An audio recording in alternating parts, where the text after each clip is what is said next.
us. That means you like us. And we like you.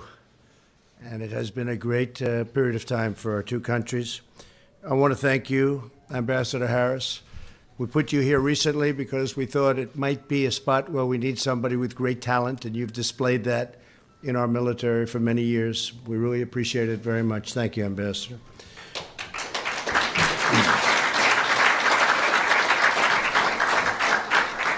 You've led this embassy with outstanding vision and skill, and we deeply appreciate your efforts. And I tell you, many of the business people that I've met in this incredible country have told me very strongly that what we did with the ambassador, that was just a tremendous move. And, you know, we're talking about certain things. You probably have heard the things we're talking about. And we're going to make a visit today to the DMZ because long-standing visit with President Moon, and I just want to see how that's looking. And a lot of good things are happening with North Korea. I really believe that. A lot of good things. Relationship is very good. When I first came here, it was a disaster. It was a disaster. In my opinion, had President Obama or somebody like President Obama, for instance, my opponent in the last election, had it worked that way, I honestly believe you would have been at war with North Korea. I've said it loud and I've said it clear. And right now, as you know, we have no nuclear tests. We have no ballistic tests. We have gotten our hostages, our prisoners back, which we really appreciated, from Kim Jong-un, Chairman Kim. The remains are coming back as they get them, as they find them. The remains of our great heroes from the war. And we really appreciate that. And there's a good feeling. There's a good relationship. And, you know, I won't even say developing. I mean, I just think we have a very good relationship. The two of us. I don't know about beyond the two of us, but I can say the two of us. So we'll see how it all goes. And, again, I'm going to the DMZ, and I understand that they want to meet. And I'd love to say hello. It's going to be very short, but we are in territory that's very close. We don't have to take long trips to countries, so it's good for both of us. Let's see what happens. They're trying to work it out. Not so easy. I'm delighted to return to the beautiful city of Seoul, incredible city, this week for my second visit to South Korea as president. That's a lot when you think about it. Haven't been president very long. 2.5 years, how time flies. Today, it's my distinct honor to join this very talented group of leaders, many of whom I recognize. I don't know all of you. I know some of you, but I recognize most of you. Great leaders, great business people. You're a talented group, and you're from America and South Korea, companies to discuss the critical economic relationship between the United States and South Korea. My thanks as well to Secretary Mnuchin and Secretary of State we call them sometimes the Undersecretary of States have tremendous, where is he? Where is our Undersecretary of State? Good. Congratulations. Great job. You're doing a fantastic job. Thank you very much for being here.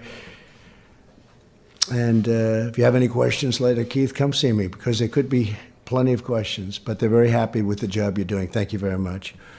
And the job that our Secretary of State is doing is fantastic, Mike Pompeo. For decades, the U.S.-South Korea alliance has advanced peace and security in this region and far beyond. Today, our partnership is stronger than ever before. Following this event, I'll meet with President Moon to discuss many shared priorities, including enhancing our already robust economic ties. The United States is having probably the best economy we've ever had. We're doing phenomenally. Many companies, including South Korea, but many companies are coming into the United States from other places throughout the world. Car companies in particular. They're going to Michigan, they're going to Ohio and North Carolina and Pennsylvania, Florida. Over the past few days, President Moon and I have been in Osaka, Japan, for the G20 summit. And I have to say that Prime Minister Abe did a fantastic job. It was a great summit. A lot of good spirit, a lot of goodwill.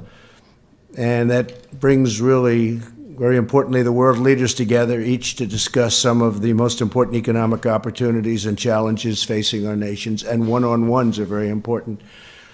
When you have individual complaints, I'm sure most of you haven't heard, but I met with President Xi of China. I know you didn't hear about that. But we had actually a very good meeting, a really good meeting, I think. So we're continuing with our discussions on a trade deal. We'll see what happens. Good chance. During the summit, I shared the pro-growth policies that have helped the United States achieve extraordinary economic success and called on all G20 members to cooperate based on the principles of fairness and reciprocity. Such an important word. Maybe my favorite word of all is reciprocity. The United States and South Korea have made great progress in reducing our trade imbalance and unleashing new prosperity for both of our countries. And as you heard your great ambassador and our great ambassador say, we've reduced the number by about 60%, which is pretty great. Good for both countries, actually. Last year, we reduced the trade deficits of goods between the United States and South Korea by more than 20%, and that number is moving very rapidly along. And we announced a totally renegotiated United States-Korea trade deal, which went into effect this last January 1st. And that was something that looked like it wasn't going to be happening, and we got it done. Good for both countries. Our upgraded agreement will benefit workers in both the United States and South Korea and include strong provisions to increase South Korea's access to the finest American-made products, including automobiles, agricultural crops, medicines, and more. Under the terms of this deal, South Korea will double the number of American cars that can enter the market each year. So the car companies are very happy with it, and it gets to be just much more fair. We must remain vigilant and ensure that we keep moving forward toward a more balanced trade relationship and further reduce our trade deficit. Our countries also enjoy a thriving investment relationship. Since 2017, Korean investment in the United States has expanded by billions and billions of dollars. This includes Lotte Group's recent investment of $3.1 billion in Louisiana. And Chairman Shin Dong-bin, I think he's here. There you are. Such a young man. Look at that, to have done such a good job. It's incredible. How did you do that? Would you get up here, please, and speak? Beautiful job. Thank you very much. Fantastic job. We appreciate it. And we have a great working relationship. Your investment of $3.1 billion in Louisiana is going to be a great investment. You know that. So congratulations. Thank you very much for being here. Korean Air and Boeing have also recently announced that Korean Air will acquire 30 brand new 787s, a great plane, Dreamliner, a deal worth over $9 billion. And Ki Hong-woo, where are you? Thank you very much. Thank you very much for being here. From Korean Air is here, and you've done a great job with Korean Air. Congratulations. It's really great. And Eric John, president of Boeing Korea. Where's Eric? Thank you, Eric. Good job. Good. Thank you. Great plane. Thank you both for being here, and congratulations. Hyundai, Samsung, and CJ Dosan, and SK Group all here this morning. They're all here represented by their top people, and I really appreciate it. They've made very large investments in our country, including the companies represented in the room. They've created more than 50,000 brand new jobs in the United States. We have to tell that to the people of the United States. And it's very important to tell them. There's a lot of investment going back into the United States. And we hope that you'll continue to expand. Could I ask you all to stand up, the three folks? Hyundai, Samsung, CJ, and SK. Where's SK? Thank you very much. Congratulations. It's a great job. I recognize all four of you, I must tell you. Very, very famous business leaders and very great business leaders. Thank you very much. I appreciate it. We'll see you later. There's never been a better time to invest or do business and create jobs in America. We passed the largest tax cut and reform in the history of our country and eliminated more than 30,000 pages of job-killing regulations, a record. You don't have any regulation problem, I know, in South Korea, do you? You have any? We slashed our business tax rate from the highest in the developed world to one of the most competitive anywhere in the developed world. We were so high that it was very hard for people to really understand how they could do it. We've taken back hundreds of billions of dollars from overseas. We weren't allowed to take that. That money was just, it was impossible to do, both bureaucratically and tax-wise. It was so expensive. Now we're bringing in, Apple alone brought in $230 billion, and they're spending it in the United States. Capital investment by businesses now can be 100% tax deductible, something that nobody knew. And if you look, the one-year provision is something that nobody thought was deducting expense in the first year, something nobody thought they'd ever see, and it's had a tremendous impact on the country. Unemployment in the United States is at the lowest level it's been in 51 years, and we expect that that number is even going to get better because it's tremendous. Companies are moving in. We have companies moving in, car companies moving in particular car companies. We hadn't had a plant built in years and decades, actually. And now we have many plants being built all throughout the United States, cars. According to the World Economic Forum, our financial system, business, dynamism, and labor market all rank #1 in the world. That's a great rank. And we were slipping badly, as you know. In fact, I just opened a LNG plant in Louisiana. It's a $10 billion plant. And I think a couple of the folks in this room happen to be involved in that. But we also had tremendous Japanese investment. It's a $10 billion. It's going to employ 10,000 jobs. It's, I guess, one of the biggest plants I've ever seen. And right in Louisiana also. And they opened it. I hear it's doing phenomenally well. It was beautiful. It was built on time, on budget. But it was held up for many, many years, for more than a decade, because they couldn't get the permits. And I got in, I got them those permits. I didn't know anybody. I don't want to know anybody. All I wanted to do is I wanted to have them build that plant. And we got them the permits very quickly through EPA and all of the other places that we had to get them. But that was being held up. It looked actually like it wasn't going to happen. And I got it done. You look at Keystone Pipeline, the Dakota Access Pipeline. They were dead.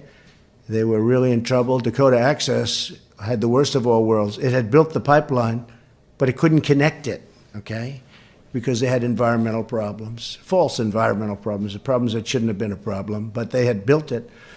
And I was actually going to say maybe the country should have a piece of the action. Steve, we could have said, listen, give us half of the profits for the rest, and we're going to give you that final permit, right? I could have done that.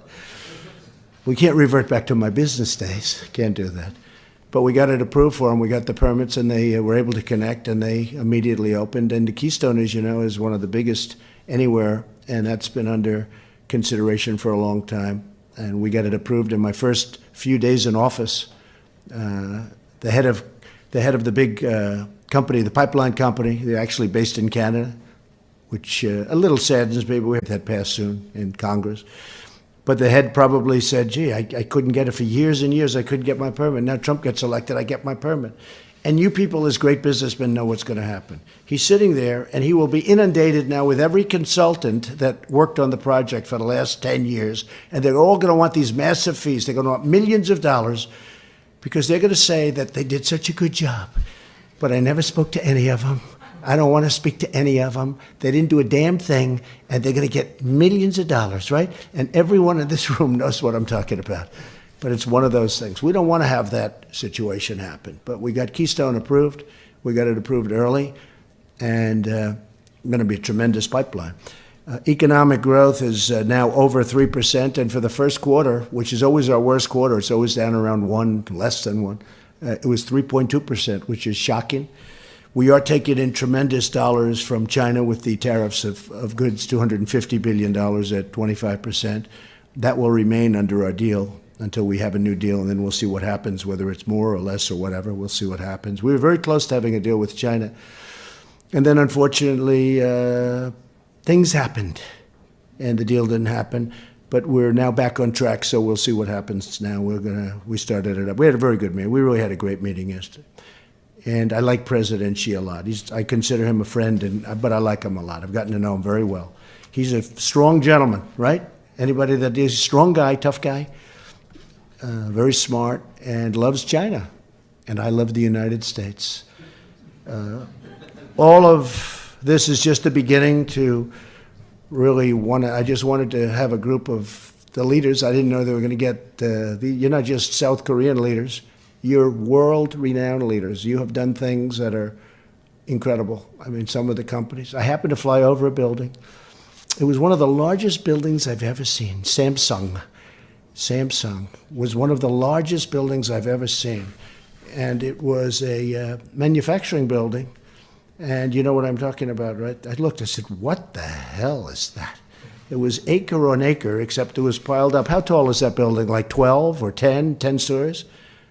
Next time you come to Korea. I want to see it. I want to get some ideas, because this was laid up on top. We usually just go in one direction. It was really great. And I must tell you also, I said, what is that beautiful building? And that was your great tower. Latte Tower was beautiful. Loved the design. I said, it's pretty, hard to miss it, right? We're flying in. It wasn't like, oh, gee, what's that? But I knew immediately. I knew it from even pictures. But that's a beautiful tower, and I know it's done very well. Congratulations. Beautiful job. It's nice to build them nice, right? It doesn't cost that much more. I try to explain to friends of mine. I have a competitor in New York, and he builds very inexpensively, and then he wonders why we get higher rents and why we get higher condo prices. And I look at his building. He said, what the hell's going on? He has windows that are so little because he saves $2. He saves nothing. I mean, sometimes a wall is more expensive than a window. Sometimes brick and mortar is more expensive than glass. So you make them big. You have nice, big, fat windows, and you have certain things. But you folks have done a great job, really great. Thank you very much. But this is all just the beginning. We're going to have a lot of great relationship with South Korea. I think I've done a good job in stability. I can say the ambassador came when he met me at the airport yesterday. He said when he first came here, people were nervous. A lot of bad things were happening. A lot of bad things with missiles flying over Japan. And they weren't too thrilled in Japan either, by the way. And now you don't have that. And people aren't feeling the same way that they felt when I became president. When I became president, it's hard to believe, 2.5 years ago, I became president. And probably the biggest thing was Kim Jong-un and the problems that you were having with them. And a lot of bad things could have happened, could have gone very bad, very fast. And as you know, we took a very tough stand, and so did he. And then all of a sudden, we came together. And I was asking other people, have you ever spoken to him? They said, no. I said, how could you not speak to him? You didn't speak to him. You don't lose anything by speaking. And we did ultimately speak, and we got along great. But it's a lot different now. The ambassador was telling me, he said he got here, and people were very nervous. They were having drills, many, many drills all the time, drills. To get undercover. And you don't have that anymore. So let's see what happens. Nothing's final. Got a long way to go. But this is a situation that could have been really bad. You know, at home they think that I'm a sort of a tough warmonger. I'm a warmonger. They thought that when I got elected, within the first year we'd be in World War III. And I'm really the opposite of a warmonger. But we built our military now. It's stronger than it's ever been, brand new. I mean, we spent if you think, we spent $716 billion this year, $700 billion last year. And this year we're going for actually even more than that, potentially. And we have brand new fighter jets, brand new ships, brand new military equipment for the soldiers, very important. Can never forget that. All brand new. We were very depleted from fighting wars all over, fighting in the Middle East for 19 years in the Middle East, just being there. And we're now, you probably heard, we knocked out the caliphate as soon as I got in. I knocked them out very quickly. Very quickly. Once we started, it was a very quick operation. We have the greatest military in the world. There's nobody close. We have the greatest equipment in the world. Missiles and planes and everything else. The F-35 fighter jet, which is the hot one now. I was talking to one of the pilots. These guys are central casting. There's nobody in Hollywood that looks like these people. With their crew cut, boom, under the eyes, the whole thing. I speak to this guy. I said, how good is the F-35? Very good, sir. How does it compare to so-and-so, another country? Well, they have a basic problem, sir. They can't see it. It can be right next to them. They can't see it. I said, that sounds good. They say it's really hard to win when they can't see the plane. It's really stealth, and it's really great. And by the way, you're ordering those planes in addition to a lot of Boeings, but you're ordering those planes. So I just want to tell you that you're our friend. I've had a tremendous relationship. President Moon has treated me and our country with great respect, which I appreciate, because we're doing a lot for you. We're doing a lot. We're spending a lot of money, and money that hasn't been reimbursed. And they're agreeing to reimburse us for some of this because the cost is astronomical. We have 42,000 soldiers. We've had them for many years. And we're working on that, and it's really working along well. But most importantly, we're doing the job. And you're going to have a very safe country, and it's already a great country. And it's an honor to be with you, especially so many people that I know and that I recognize. A lot of people don't. A lot of people don't know there's great business genius. They don't understand what that means, but we understand what business genius is. People say, how come so-and-so is always successful? Because he's a business genius. It's one of those things. It's a talent, just like baseball is a talent or golf is a talent or anything. We had recently the U.S. Women's Open at my course in Bedminster, New Jersey. And I think 9 of the top 10 finishers were from South Korea. Do you know that? 9 of the top 10. I said, what's going on over here? So I want to just thank you. You have a great country, and it's an honor to be with you. Thank you all very much. Thank you.